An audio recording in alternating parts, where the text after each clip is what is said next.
اعوذ باللہ من الشیطان الرجیم بسم اللہ الرحمن الرحیم ومن اظلم ممن افترى علی اللہ کذبا او کذب بآیاتہ انہ لا یفلح الظالمون ویوم نحشرهم جميعا ثم نقول للذین اشرکوا این شرکاؤکم الذین کنتم تزعمون۔ اس آیات کے اندر یہ جو پیچھے ہم سبق پڑھ رہے تھے اس کے اندر یہ بیان کیا گیا تھا اللہ تبارک و تعالیٰ سے بڑی گواہی کسی کی گواہی نہیں ہے، یعنی وہ ہر چیز پر گواہ ہے۔ جب ہر شے دیکھ رہا ہے تو پھر بندے کو اتنی سمجھ ہونی چاہیے کہ جب مالک ہر شے دیکھ رہا ہے تو اس سے کچھ چیز چھپ نہیں سکتی ہے۔ تو اسی بات کو اللہ تبارک و تعالیٰ نے آگے بیان فرمایا ومن اظلم ممن افترى علی اللہ کذبا او کذب بآیاتہ، فرمایا اس سے بڑا ظالم کون ہے جو اللہ کی طرف جھوٹ بول دے، جو اللہ کی طرف جھوٹ کی نسبت کر دے، اس سے بڑا ظالم کون ہے۔ او کذب بآیاتہ، یا اللہ کی آیات کوئی جھٹلا دے۔ انہ لا یفلح الظالمون، بے شک ظالم کبھی کامیاب نہیں ہوتا۔ یہ آیت کا ترجمہ ہے، دو باتیں اس کے اندر کی گئی ہیں، یا تو اللہ تبارک و تعالیٰ کی طرف جھوٹ بولے، کیسے؟ یعنی اللہ تبارک و تعالیٰ کے ساتھ شریک ٹھہرانا یہ جھوٹ بولنا ہی ہے، یا او کذب بآیاتہ، یا اللہ کی آیتوں کو جھٹلا دے۔ آیت کے دو معنی ہوتے ہیں، ایک آیت کو سے مراد وہ آیت ہے جو قرآن پاک کی آیتیں ہیں، ایک آیت سے مراد نشانی ہوتا ہے، یعنی اللہ تبارک و تعالیٰ کی جو نشانیاں ہیں اگر بندہ ان کو ہی جھٹلا دے تو فرمایا کہ جو رب کی نشانیاں دیکھ کر رات کو دیکھے، دن کو دیکھے، آسمان، زمین، سورج، چاند، ستارے، یہ سب کچھ دیکھ کر بھی پھر بھی وہ رب کو نہ مانے تو انہ لا یفلح الظالمون، ان سے بڑا پھر ظالم کون ہو سکتا ہے؟ ٹھیک ہے جی۔ اب دیکھیں نا، ایک عام مثال ہے، جب ایک چھوٹے سے چھوٹا کام بھی آپ کرنا چاہیں تو آپ بغیر کرنے والے کے تو کر نہیں سکتے۔ کمرہ بھی بنانا چاہیں تو اس کے لیے بھی مستری چاہیے۔ اگر آپ کوئی چیز بنانا چاہتے ہیں تو کچھ چیز بنانے کے لیے بنانے والا تو ہونا چاہیے نا۔ تو اتنی بڑی کائنات ہے، آخر اس کو بھی تو کسی نے بنایا ہے۔ تو یہ ساری نشانیاں دیکھنے کے بعد بھی بندہ پھر کہے جی کہ مطلب ہے کہ رب کہاں ہے۔ اور یہ بیماری ہمارے کالجوں اور یونیورسٹیوں کے اندر بہت زیادہ پھیلتی جا رہی ہے۔ ہمارے بچے تو کہتے ہیں ہر چیز کو سائنس پر پرکھنا شروع کر دیتے ہیں، کہتے ہیں جی سائنس اگر مانتے ہیں تو ٹھیک ہے، سائنس نہیں مانتے تو پھر غلط ہے۔ یہ ہمارے یہاں بڑا گندا نظریہ آپ ہمارے اسکولوں کے اندر پڑھایا جا رہا ہے، کالجوں کے اندر۔ سب سے پہلا ہمارے کام جو ہے لوگ کیا کرتے ہیں، آپ کوئی بھی ان کو چیز بتا دینا کہ جی ایسے ہے تو کہتے ہیں اچھا سائنس بھی اس بارے میں یہی کہتی ہے۔ اور اللہ کے بندے، یہ مذہب جو ہے نا، یہ دین سائنس کی بنیاد پر نہیں کھڑا ہوا ہے۔ اب آپ اندازہ کریں، جو چیز بھی آپ لوگوں کے سامنے رکھیں کہ یار یہ چیز دیکھیں نا جی رات ہے، اس کو رب نے بنایا، کہتے ہیں ہاں جی سائنس بھی کہتی ہے۔ یہ چاند جو ہے وہ ایسے آتا ہے یا سورج جیسے، کہتے ہیں ہاں جی سائنس بھی اس بارے میں یہ کہتی ہے۔ یاد رکھیں، یہ پھر اس کا مطلب یہ کہ تیرا ایمان سائنس پر تو ہو گیا، تیرا ایمان رب پر تو نہیں رہا نا۔ سمجھ آئی نا جی؟ تو اللہ تبارک و تعالیٰ نے ارشاد فرمایا جسے میری قدرت پر بھی تکلیف ہے، نہیں مانتا ہے، یا جسے کوئی پریشانی ہے، فرمایا قیامت کے دن کیا ہوگا؟ فرمایا یوم نحشرہم جمیعا، فرمایا قیامت کے دن ہم سب کو جمع کریں گے۔ جمیعا، ہر ایک کو وہاں پہ لے کے آئیں گے، سارے کے سارے وہاں پہ جمع کیے جائیں گے۔ ثم نقول للذین اشرکوا، پھر ہم ان سے پوچھیں گے، یہ جو ہر چیز کے اندر شرک کرتے رہتے ہیں، ٹھیک ہے، کس بات کا؟ کہ جی آج آپ یقین کریں ہماری فرقہ وریت کا مسئلہ بہت چھوٹا رہ گیا ہے۔ یہ جو ہم ایک دوسرے پر شرک کے فتوے لگاتے رہتے ہیں، یہ تو بہت پیچھے بات رہ گئی ہے۔ اب تو ان سے بڑے بڑے خدا نکل آئے ہیں، ٹھیک ہے جی، بڑے بڑے خدا موجود ہیں۔ اب تو یہ چھوٹی چھوٹی تو باتیں کوئی نہیں رہ گئی ہیں۔ ہمارے کالج اور یونیورسٹیوں کے اندر جو سائنس سے بڑا خدا ہی کوئی نہیں ہے، ٹھیک ہے۔ تو اور ہمارے معاشرے کے اندر تو پیسے سے بڑا خدا کوئی نہیں ہے۔ پیسے سے بڑا کوئی خدا ہے؟ سوال ہی پیدا نہیں ہوتا، ٹھیک ہے نا جی۔ تو یاد رکھیں ایک دو خدا ہے، ایک وہ خدا ہے جس کو ہم نے زبان سے مانا ہوا ہے، ایک وہ خدا ہے جس کو ہم نے دل سے مانا ہوا ہے۔ زبان سے خدا ہم نے کون سا مانا ہے؟ لا الہ الا اللہ محمد رسول اللہ، یہ ہمارا زبان والا خدا ہے۔ اور دل والا خدا کون سا ہے؟ پیسہ۔ مجھے آپ بتائیں، رب کہہ رہا ہے بھی چوری نہیں کرنی ہے، بندہ چوری پیسے کی خاطر ہی تو کر رہا ہے۔ رب کہہ رہا ہے حرام نہیں کھانا ہے، بندہ پیسہ لے کر تو حرام کھا رہا ہے، پھر کس کی مان رہا ہے؟ ٹھیک ہے جی۔ تو اس کا مطلب یہ ہے کہ ہر وہ شے، قرآن مجید نے یہ واضح الفاظ کے اندر فرمایا الم تر الی الذین اوتوا نصیبا من الکتاب یؤمنون بالجبت والطاغوت، فرمایا کہ وہ لوگ جو طاغوت کو مانتے ہیں، طاغوت پر ایمان لاتے ہیں. طاغوت کون ہے؟ خدا کے علاوہ آپ جس کی مان رہے ہیں وہی طاغوت ہے. طاغوت کہتے ہیں شیطان کو. ٹھیک ہے. آقا علیہ الصلوۃ والسلام نے حضرت عدی بن حاتم کو فرمایا تھا، فرمایا عدی تم اپنے خداؤں کو وابستہ نہیں مانتے؟ عرض کی یا رسول اللہ ہمارا تو خدا ہی کوئی نہیں ہے، ہمارا تو خدا وہی ہے جو ہم نے کلمہ پڑھ لیا. فرمایا نا نا نا نا، یہ تو خدا وہی ہے نا کلمہ پڑھنے کے بعد تو چلو ٹھیک ہے، یہ جو تم نے اپنے سرداروں کی مانتے ہو، وڈیروں کی مانتے ہو، وہ نہیں مانتے؟ کہا جی مانتے ہیں. فرمایا خدا اور کس کو کہتے ہیں؟ آپ کسی کو وضو کا طریقہ بتا دے تو وہ سب سے پہلے کہتا ہے جی سائنسی فائدہ یہ ہے. ٹھیک ہے جی. نماز پڑھتے کہتے جی نماز کا فلسفہ کیا ہوتا ہے؟ نماز کا فلسفہ کیا ہوتا ہے جی؟ کہتے جی فلسفہ اس کے اندر یہ ہے. نہ یہاں پہ فلسفے چلتے ہیں، نہ یہاں پہ سائنس چلتی ہے. نہ ہم جو وضو کرتے ہیں، جو نماز پڑھتے ہیں، رب کا حکم مان کے پڑھ، فلسفے نہ ڈھونڈنا شروع کر دیں. سمجھ آئی نا؟ جب آپ فلسفہ ڈھونڈنا شروع کر دیتے ہیں تو پھر ایمان کہاں گیا؟ اسی طریقے سے میں آپ کو ایک بڑی بات بتانے لگا ہوں. جہاد فی سبیل اللہ کیا ہوتا ہے؟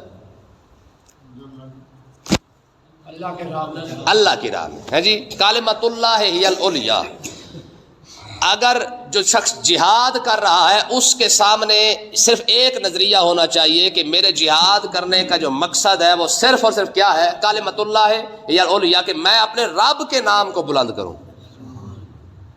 اور اگر کوئی یہ کہے جی میں تو اپنے ملک کی حفاظت کر رہا ہوں، تو جہاد کہاں گیا؟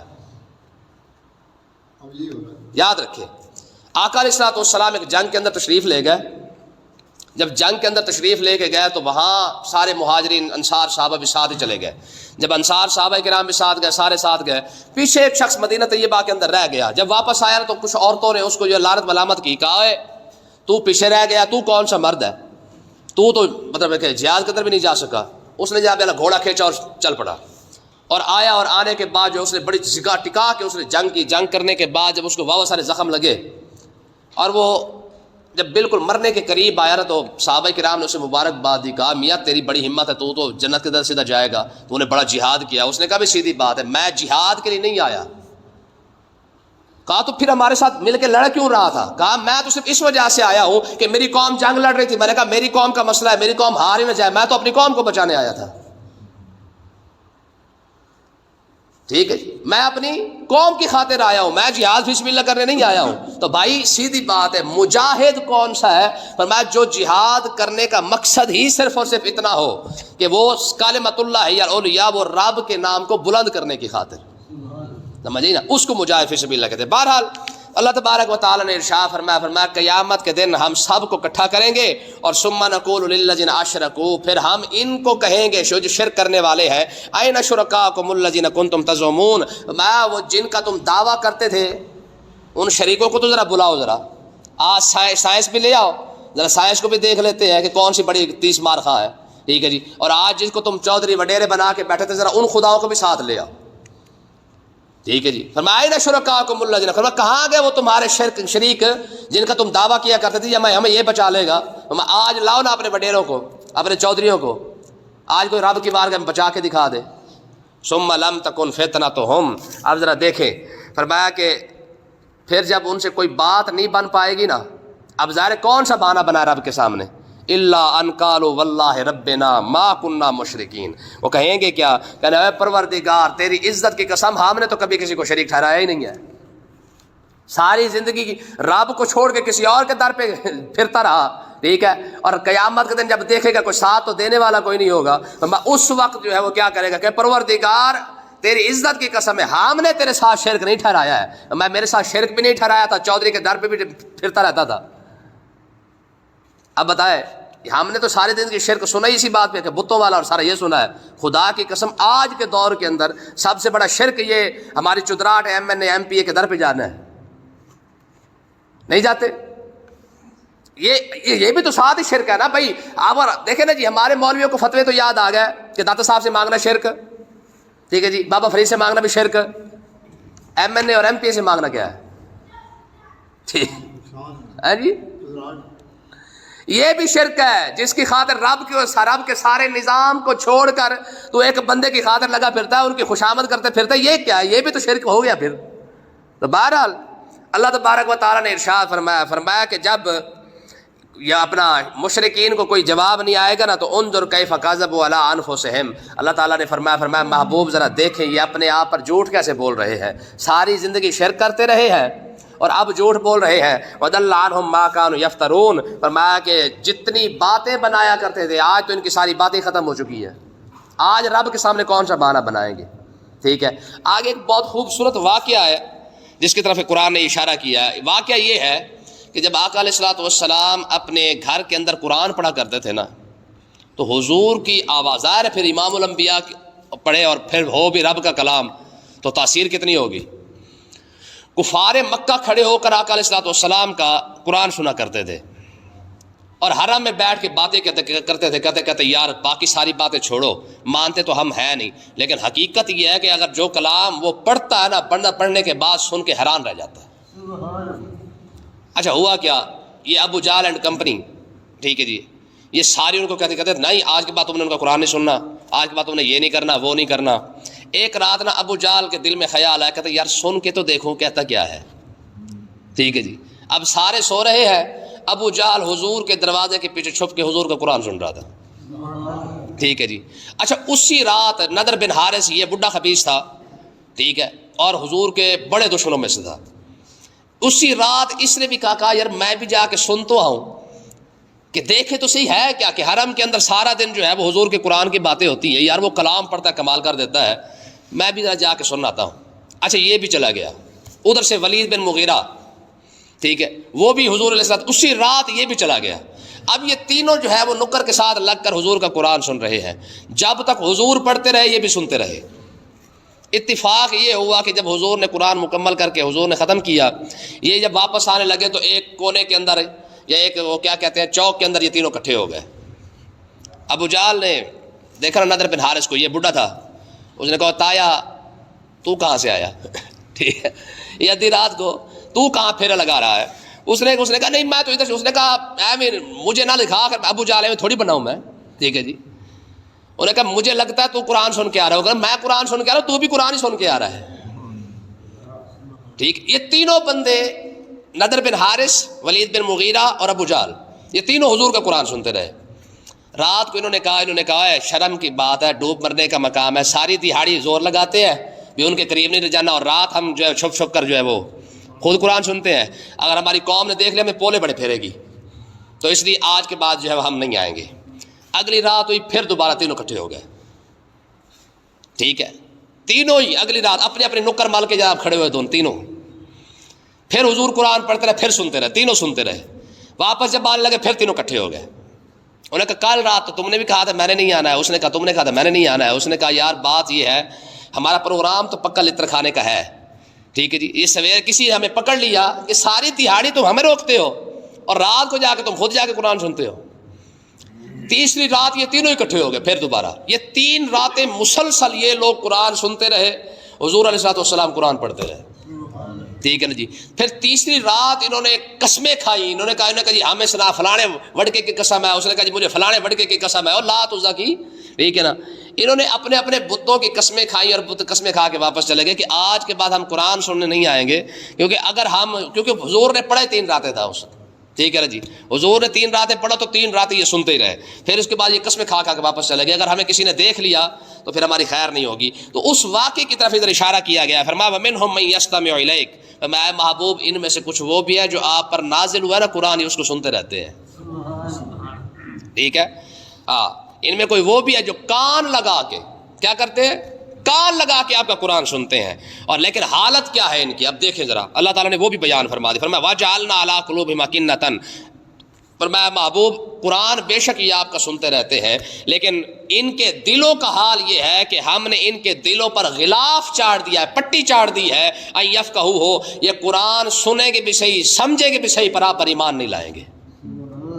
ہے جب دل ایسا بدبخت ہو کہ آقا علیہ الصلوۃ والسلام سے قرآن سن کے بھی نہ بدلے، ٹھیک ہے جی۔ آج لوگ کہتے ہیں جی ہم پر اثر نہیں ہوتا ہے، تو اثر نہیں ہوتا تو چاچا پھر اپنا دل دیکھ کہ کہاں کھڑا ہے تو، کیا آج اس پر قرآن اثر نہیں کرتا، ٹھیک ہے جی، یہ کئی بار یہ سوال اٹھتا ہے، کہتے جی اگر مجھ سے ویسے بھی 2-3 بار یہ سوال ہو چکا ہے، کہتے جی اگر آپ کی زبان میں اثر ہوتا تو پھر ہم سیدھے راستے پہ نہ آ جاتے. یعنی بندر پتر خود بھی نہیں پڑھنا، پھر بھی وہ سارا ملبہ چک کے ساڑھے تے پا دینا ہے. ٹھیک ہے، میں نے کہا ایمانداری سے بتا، آقا علیہ الصلوۃ والسلام کی زبان پاک میں اثر ہے کہ نہیں ہے؟ پھر ابو جہل پر اثر کیوں نہیں ہوا ہے؟ حضور کی زبان، ٹھیک ہے جی، اس میں تو شک ہی کوئی نہیں ہو سکتا نا جی. سنا ہے بولے تو باتوں سے پھول جھڑتے ہیں. یہ بات ہے تو چلو بات کر کے دیکھتے ہیں. حضور کی تو زبان اقدس ہلتی ہے تو تقدیریں بدل جاتی ہیں. ابو جہل کی تقدیر کیوں نہیں بدلی ہے؟ کیونکہ ابو جہل کا دل اتنا کمینہ تھا، وہ اس قابل ہی نہیں تھا کہ حضور کی دعوت کو سن سکتا. اگر آج ہمارے سینے میں اگر قرآن کا اثر نہیں ہوتا نا، تو پھر ہم بھی دیکھیں ہمارے اوپر ذکر کا اثر نہیں ہوتا، قرآن کا اثر نہیں ہوتا، کسی نصیحت کا اثر نہیں ہوتا ہے نا، تو اس کا مطلب یہ ہے کہ ہمارا دل اتنا گندا ہو چکا ہے کہ ہم اس قابل ہی نہیں رہے کہ قرآن ہم پر اثر کر سکے. ٹھیک ہے، تو اللہ تعالیٰ نے ارشاد فرمایا وجعلنا علی قلوبہم اکنۃ ان یفقہوہ، اے محبوب ہم نے ان کے دلوں پر جو ہے وہ غلاف چاڑ دیا ہے. ان یفقہوہ، یہ سارا قرآن سمجھیں گے بھی صحیح لیکن اس پر ایمان نہیں لائیں گے. وفی آذانہم وقرا، اے محبوب ہم نے ان کے کانوں میں بوجھ ڈال دیا ہے. ٹھیک ہے جی، گانا سن سکتے ہیں، شعر و شاعری سن لیں گے، فلمیں دیکھ لیں گے، ڈرامے دیکھ لیں گے، سب کچھ سن لیں گے، لیکن قرآن سنتے ان کے کانوں پر بوجھ پڑ جائے گا کہ ہون کی میں نصیحت ہے. ٹھیک ہے جی، آگے دیکھیں فرمایا وَإِن يَرَوْا كُلَّ آیَةٍ لَا يُؤْمِنُوا بِهَا، یہ بہت بڑی بات ہے. فرمایا محبوب اگر یہ ساری نشانیاں بھی دیکھ لیں، لا يؤمنوا بها، یہ کبھی بھی ایمان نہیں لائیں گے. ہے جی، یہ کبھی بھی ایمان دیکھ رہا یار، جس نے بدلنا ہوتا ہے اس نے بدلنا ہوتا ہے، جس نے نہیں بدلنا اس نے نہیں بدلنا. صدیق اکبر رضی اللہ تعالیٰ نے پتہ ایمان کیسے لائے تھے؟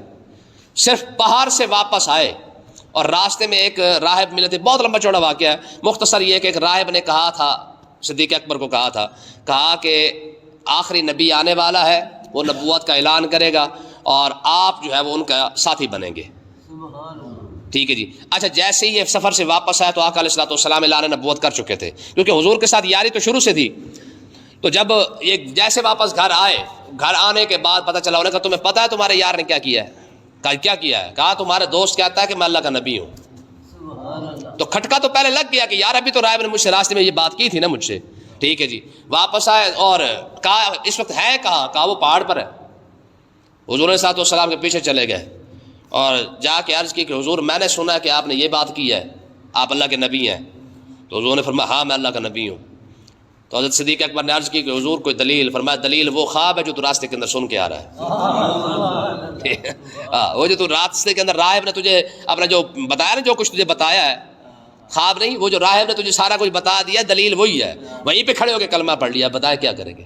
حضرت فاروق اعظم کیا کرنے جا رہے تھے؟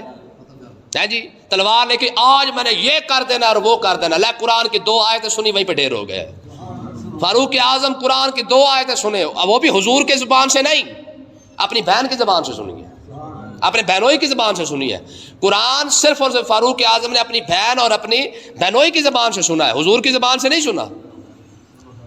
اور یہ خبیث تو وہ ہے جو 3 راتیں حضور کی زبان سے قرآن سنتے رہے ہیں. لیکن رب کیا فرما رہا ہے؟ فرمایا محبوب وَإِن يَرَوْا كُلَّ آیَةٍ لَا يُؤْمِنُوا بِهَا، آپ انہیں ہر نشانی دکھا دیں، لا يؤمنوا بها، یہ کبھی بھی ایمان. جیسے انہوں نے پیچھے مطالبہ کیا تھا جی فرشتے نازل ہوں، کتاب لے کے آئے، پھر پکڑی ہوئی ہو، رب نے فرمایا یہ کوئی مسئلہ نہیں ہے، فرشتے بھی نازل کر دیتے ہیں، یہ دیکھ کر بھی ایمان نہیں لائیں گے. ٹھیک ہے نا جی. ہاں، حتی اذا جاؤک یجادلونک، اے محبوب جب یہ آپ کے پاس آتے ہیں تو جھگڑا کرنے ہی آتے ہیں، ماننے کے لیے. دیکھیں یاد رکھیں ہمارے یہاں یہ بہت بڑی مصیبت ہے، ہم پر تقریریں اثر کیوں نہیں کرتے ہیں؟ کیونکہ ہم تقریریں سنتے ہیں صرف اور صرف چسکا لینے کے لیے اور نویں گل سننے واسطے. کہ یہ پچھلیاں گلاں کیتیاں نے.